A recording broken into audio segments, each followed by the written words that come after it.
At my daughter's birthday party, she said, "Thank you, Dad, for the new car. But the only way you can make me happy is when you leave me alone." Everyone laughed and cheered on. I smiled and immediately moved out. Then I vanished. What happened next was rather unexpected.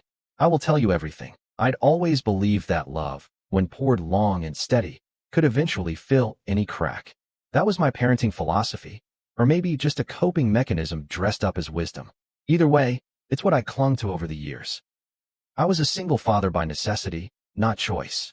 My daughter, Maya, came into this world screaming her lungs out and never quite stopped. Her mother left when she was 9, said she couldn't handle the weight of motherhood, like it was some seasonal gig she'd been tricked into. So, I picked up the slack, braided hair with trembling fingers, packed school lunches with handwritten notes, showed up to every recital even when my body begged for sleep. I built a life around her needs, convinced that if I worked hard enough, gave enough, she'd always know I had her back. Now, I owned a modest construction firm, built it from scratch. Took me years to move out of debt, then into stability, and eventually into quiet affluence. I never broadcasted my success. I wasn't flashy. But for Maya's 25th birthday, I decided to splurge. I bought her a brand new Lexus, pearl white, leather interior, all the bells and whistles. It was more than just a gift. It was my way of saying, "I see you. I'm proud. I'll always be here." I didn't realize it would become the last thing I ever gave her.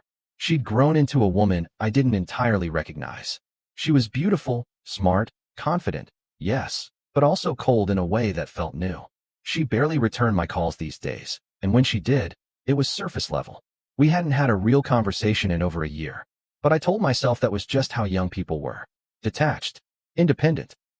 I was the relic father she didn't know how to relate to anymore. That didn't stop me from trying. The party was at her mother's house. That was my first mistake. I should have known better. But Maya insisted it was easier to host there, said it was neutral ground. Funny how the person who walked out on us got to be considered neutral. I arrived early as always. Helped set up the tables, carried in the cake she didn't know I paid for, and parked the new Lexus right in front with a big red bow on top. It was corny, sure, but I imagined the look on her face. I imagined tears, or maybe just a hug that lasted longer than usual. Instead, I got a show. There were about 50 people there, friends, cousins, co-workers, some folks I didn't even recognize. She looked stunning in a red dress, drink in hand, laughing like the world owed her nothing but joy. When she saw the car, her eyes widened for a second, and I caught a flicker of the girl I used to know. Then it vanished. "Dad, you didn't," she squealed, running over, phone already filming. "This is insane. Like, who needs a Lexus? You're crazy. Crazy. Not thoughtful. Not loving. Not appreciated. Just crazy." I smiled through it, because that's what I'd trained myself to do. I stood beside her as she showed off the car to her friends, nodded along as they gushed. The attention she gave me was fleeting, performative. I was just a prop in her Instagram story. Then came the toast. Someone clinked a glass, and suddenly Maya was on the makeshift stage, mic in hand, smiling that same dazzling smile she inherited from her mother. "I just want to say thank you to everyone for coming," she began, swaying a little from champagne. "And special thanks to my dad, who bought me this insane car." Like, who does that? Only my dad, right? People laughed. I smiled, still hopeful. "But honestly," she continued, pausing for effect, "the only way you can really make me happy is when you leave me alone." The crowd erupted. Laughter, cheers, someone even whistled. She beamed, proud of her little punchline. I stood frozen. My smile held, but inside, something twisted. She didn't look at me, didn't soften, didn't add a wink or a "just kidding." Just took another sip of champagne and passed the mic to her friend. Nobody noticed me walk out. Not even her. I didn't slam the door. I didn't shout or make a scene. I just walked, one slow, calculated step after another, past the buffet table, the chattering guests, the DJ booth, and out into the parking lot. The summer air was warm but didn't touch me. I felt insulated in that moment, like I was watching myself from a distance.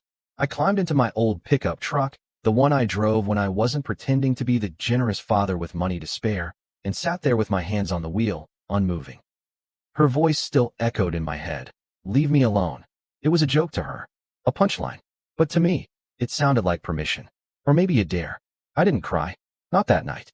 But I did stare straight ahead until the sky turned black and the party lights dimmed inside the house. No one came looking for me. Not her. Not her mother. Not one of those people who laugh like my humiliation was entertainment. That's when I made the decision. It wasn't bitter. It wasn't even emotional. It was just clear. The clearest thing I'd felt in years. I was done. She wanted space. She could have it. She wanted freedom. I'd hand it to her, stripped of all the luxuries I gave without question. I would not bankroll my own disrespect. By the time I pulled into my driveway, the wheels in my head were already turning. The Lexus was still registered under my name.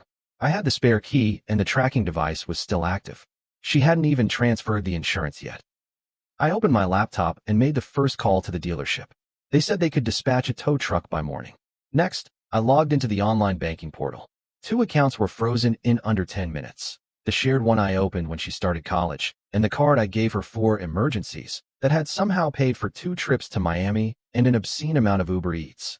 I left the balances untouched. I wasn't stealing, just closing the gates. Then came the house. That one stung.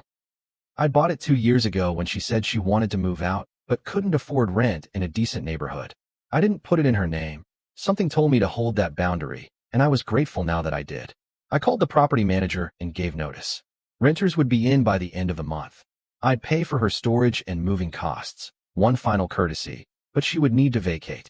I wasn't going to leave her homeless, just accountable. I didn't sleep that night. I sat on the couch with the lights off, replaying every missed sign, every eye roll, every unanswered call, every sarcastic, "Love you too, Dad." I thought of her 6th grade talent show where she forgot the words and ran off stage crying. I thought of the night she turned 18 and I surprised her with a scrapbook of every note, drawing, and school certificate I'd ever saved. She rolled her eyes then too, said I was doing too much. Maybe I always had been. The next day was quiet. No calls. No texts. Just silence. I imagined she was still recovering from the hangover, maybe showing off the car again to her followers. But by evening, she must have noticed. The Lexus was gone by noon, towed clean from the driveway. Her card was declined at some boutique cafe. I know because the bank app pinged a fraud alert. And by 10 p.m., the first text came. "Maya, hey, are you messing with my account? My card isn't working." I didn't reply. Then another. "Maya, Dad, seriously? I can't get into the house. What's going on?" Still, I said nothing.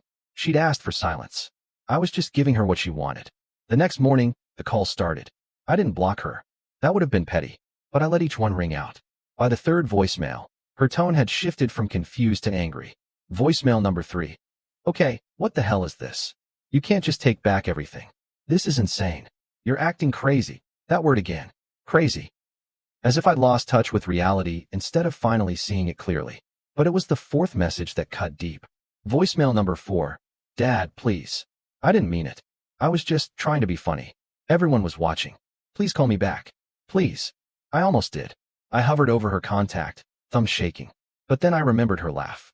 That cruel little moment on stage, the way she weaponized her wit against me to earn cheap claps. I had smiled while my soul buckled in front of 50 people. No, this wasn't just a misunderstanding. It was a pattern, a culmination of years of quiet disrespect. And I finally had the courage to name it. By the 3rd day, she was begging. The tone had turned. Her texts came in floods, frantic, apologetic, scared. "Maya, I didn't think you'd actually do this. Please don't cut me off. I don't know what to do. Please, Dad. I'm sorry." I stared at the screen, heart tight. The part of me that raised her, the part that loved her in spite of everything, ached. But the part of me that had been humiliated and drained felt resolute. I finally called her back. She picked up on the first ring. "Dad." Her voice was cracked, hoarse, like she hadn't slept. I exhaled. "You told me the only way I could make you happy was to leave you alone." "I was joking," she choked. "It was stupid. I didn't mean, I know you didn't mean it. But you said it. In front of everyone. You made a fool of me. I was nervous. I didn't know what to say. I'm not doing this anymore, Maya." My voice didn't rise. It was steady. "I gave you more than I should have. And you took it like it was owed to you. Maybe that's my fault. But I won't keep bleeding for someone who laughs while I do." She went silent. I ended the call with one final sentence. "Forget about my existence. Move on. That's what you wanted, right?" Click. I didn't check my phone the rest of that day. I left it face down on the kitchen table, screen dark, vibrating now and then like a distant, dying heartbeat. I didn't want to hear her cry. I didn't want to read another apology laced with manipulation. I wanted to sit with the silence. Let it spread through the house like steam, fill every corner that used to echo with her voice. That place had once been a home we shared, even after she moved out. Now it felt like a museum. Quiet, hollow, haunted by the ghosts of every version of us that never made it. And for the first time in a long time, I didn't feel like I owed anyone an explanation. I spent the day cleaning. Not for guests. Not out of habit. Just to move. To do something with my hands. I scrubbed the kitchen counters until the tiles shone, vacuumed under the couch where old popcorn kernels and forgotten receipts had gathered. I boxed up the framed photos of Maya. Birthdays, graduation, that one from the beach when she was 9 and had no front teeth. I didn't throw them away. I just packed them. Out of sight. Like setting a boundary in glass and cardboard. I wasn't erasing her. Just stepping back. The house was too quiet. So I turned on the radio, classic rock, low volume, and sat at the kitchen table with a cup of black coffee that tasted like burnt regrets. That's when the first real call came. Not from Maya. From her mother. Are you insane? She barked, skipping any pretense of civility. You really took the car? Froze her accounts? What the hell is wrong with you? I gave her what she asked for. I said calmly. Oh, cut the crap. She was joking. It was a damn joke. No one was laughing with me. I replied. Only at me. There was a beat of silence on her end. I could almost hear her flipping through her mental script for a comeback. You're just trying to control her. I laughed then. Not loudly, not cruelly. Just a quiet, tired exhale that tasted like the truth. I haven't controlled Maya in years. That's the problem. You're being dramatic. And you're still enabling her. I said, standing now, my coffee cold in my hand. You always have. She's our daughter. She's a grown woman. And if this is who she's become, then I'm done funding it. She hung up without another word. I stared at the receiver like it owed me closure. But none came. The days passed in a blur. I stopped checking social media. I knew what I'd find. The pity posts. The passive-aggressive captions. Probably a selfie with tears and a caption like, some people show you who they really are. Believe them. I didn't need to see it to know. The pattern was predictable. Public shame, private chaos, performative grief. She had a flair for dramatics, just like her mother. But beneath the performance, I wondered if she was really beginning to feel the weight of her own decisions. By day 5, the calls stopped. Just silence. A full day without a missed call or message. It should have felt peaceful, but it didn't. It felt like standing on the edge of a cliff after an avalanche. Quiet, but unstable. I didn't second guess what I'd done, but that didn't mean it didn't hurt. That evening, I went to visit my brother, Marcus. He lived on the other side of town in a modest ranch house with a porch swing and a yard full of wildflowers his wife planted every spring. He'd always been the balanced one, less sentimental, more honest. You look like you've been dragged behind a truck, he said when he opened the door. I smiled faintly. Feel about the same. We sat on his porch, beers in hand, dusk settling like a soft blanket over the neighborhood. She really said that in front of everyone? He asked after I told him the story. I nodded, smiled while she said it too. Marcus took a long swig, then leaned back in his chair. Damn, that's cold.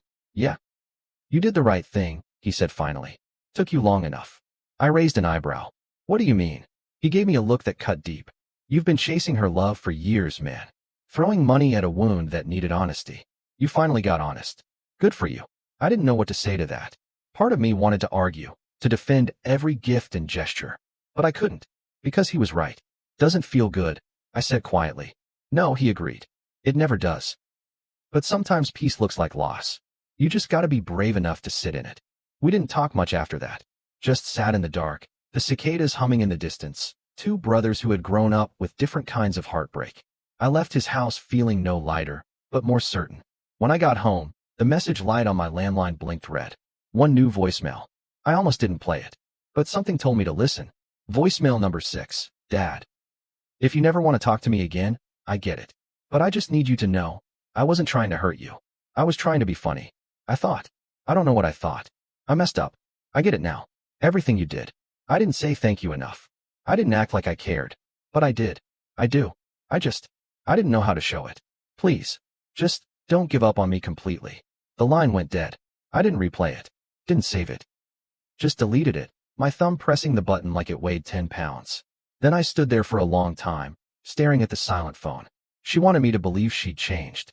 That this moment was clarity, not strategy. But I'd been burned too many times to reach back so quickly. Growth takes more than tears. It takes time. And she would have to take that journey on her own. The backlash came quietly at first. A few side eyes at church.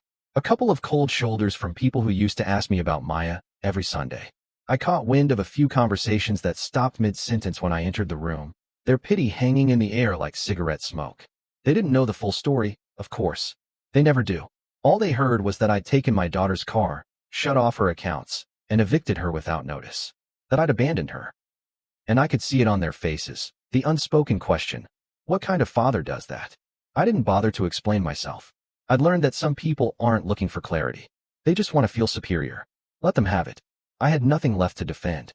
But the phone calls, that was where the real war started. My sister, Janice, was first. You need to fix this, she said the moment I answered. No hello. No how are you? There's nothing to fix, I replied. She's your daughter, Darren. You don't just cut off your own flesh and blood like that. She cut me off first. Just did it with a smile and a microphone. You're being petty.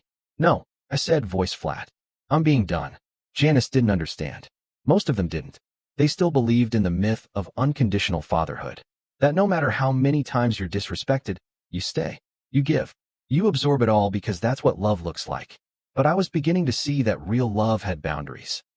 Real love sometimes meant stepping back instead of stepping in. Then came Serena, my niece, Janice's daughter. She showed up at my house one afternoon unannounced, like she used to when she was a kid, before college took her out of state and adulthood made us strangers. She was 28 now, sharp-eyed, the kind of woman who could smell bullshit from a mile away. I brought Ty, she said, holding up a brown bag. And no, I'm not here to guilt you. I stepped aside and let her in. She dumped the food on the kitchen counter and started unpacking cartons like she owned the place. I know everyone's been coming at you, she said between bites.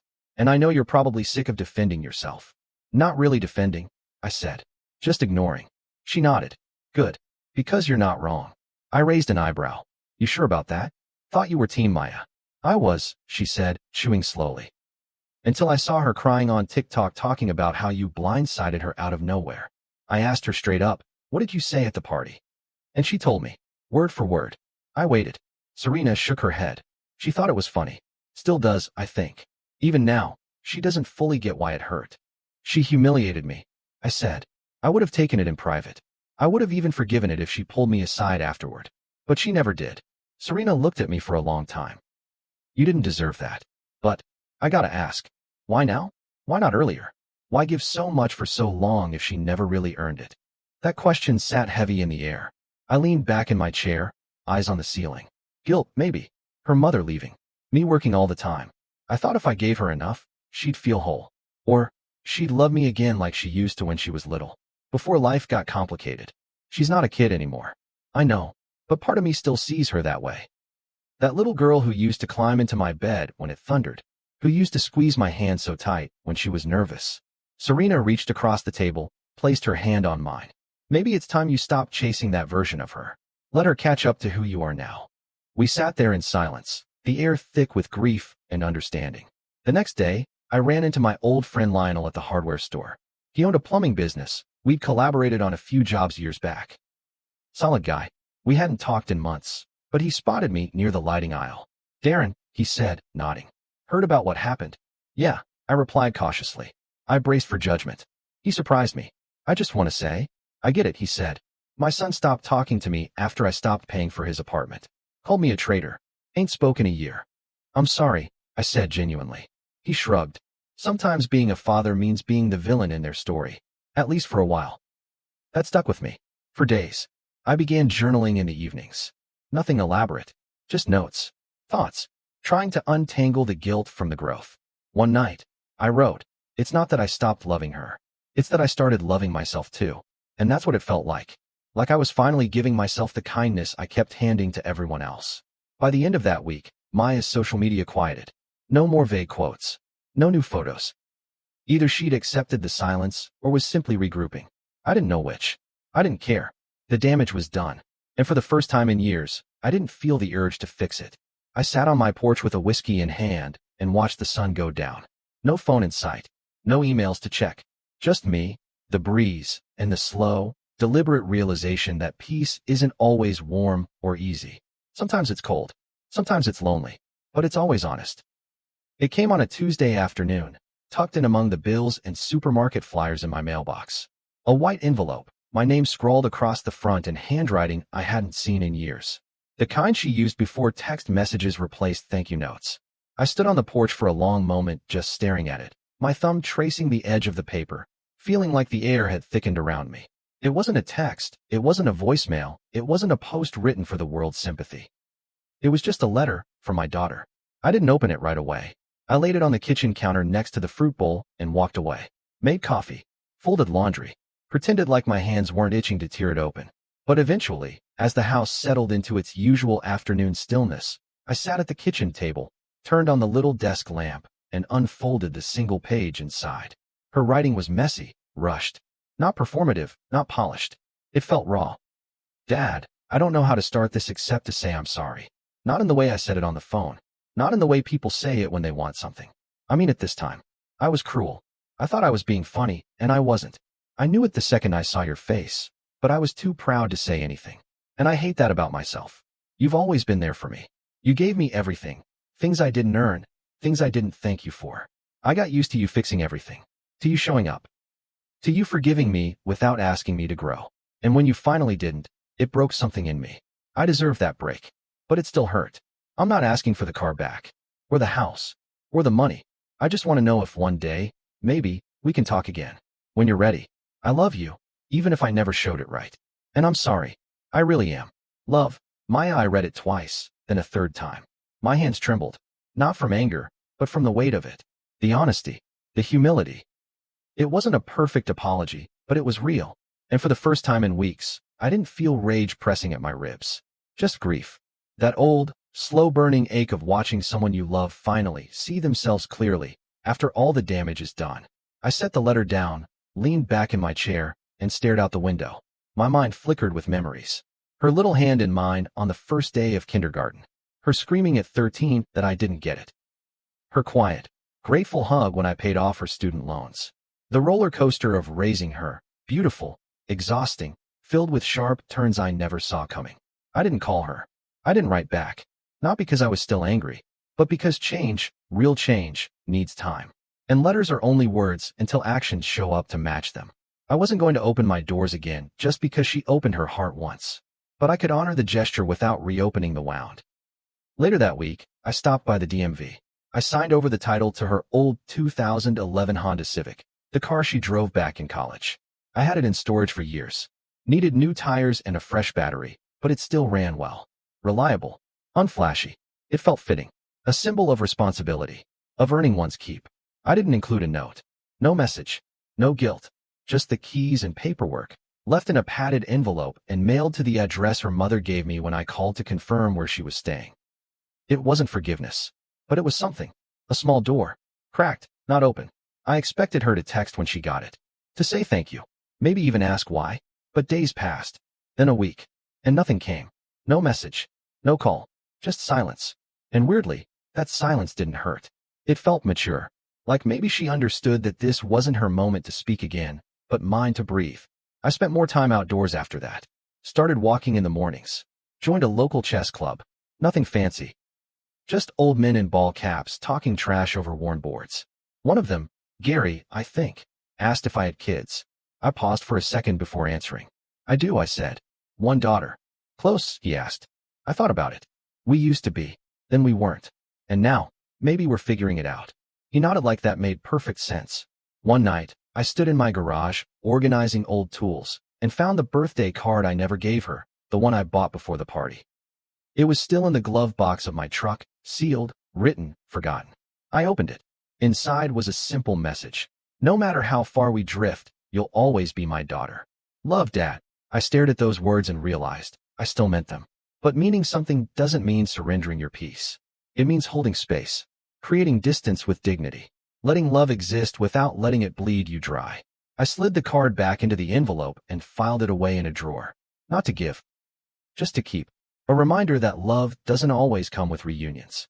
Sometimes it just comes with clarity. The silence stopped feeling sharp after a while. It softened into something almost comfortable, like an old sweater you wear around the house. Not stylish, not warm enough for the coldest days, but familiar. I didn't know if Maya would ever write again. I didn't know if I'd ever open another letter if she did. But I knew this. I didn't need to hear from her to have closure. I didn't need a reunion, or a tearful embrace, or some movie scene redemption to know I had made the right call. Sometimes, all a man needs is his own damn peace. I had spent so many years reacting, fixing, funding, forgiving, that it took real effort to just be. To sit in my own skin without needing someone else to reflect my worth back to me. That was the hardest part, really. Realizing how much of my identity I had tied to being her provider, her protector, her plan B. I had trained myself to live for her needs. Without that role, I had to figure out who I was when no one was watching, when no one needed saving. Mornings became a ritual. Coffee at 6 a.m., the paper in hand, radio low in the background. I started cooking again. Simple stuff like skillet eggs, bacon, sourdough toast with real butter. I'd forgotten how much joy there was in feeding myself. Not for anyone else. Just me. I even took up woodworking in the garage. Built a small bench, a planter box, a coat rack. It didn't matter if the corners weren't perfect. It was mine. My hands. My effort. My life. One afternoon, I walked past Maya's old bedroom, still mostly untouched, and paused at the door. The posters on the wall had faded. Her bookshelf stood half empty, like someone pressed pause on her teenage years and never hit play again. I thought about taking everything down, painting it fresh, turning it into an office. But I didn't.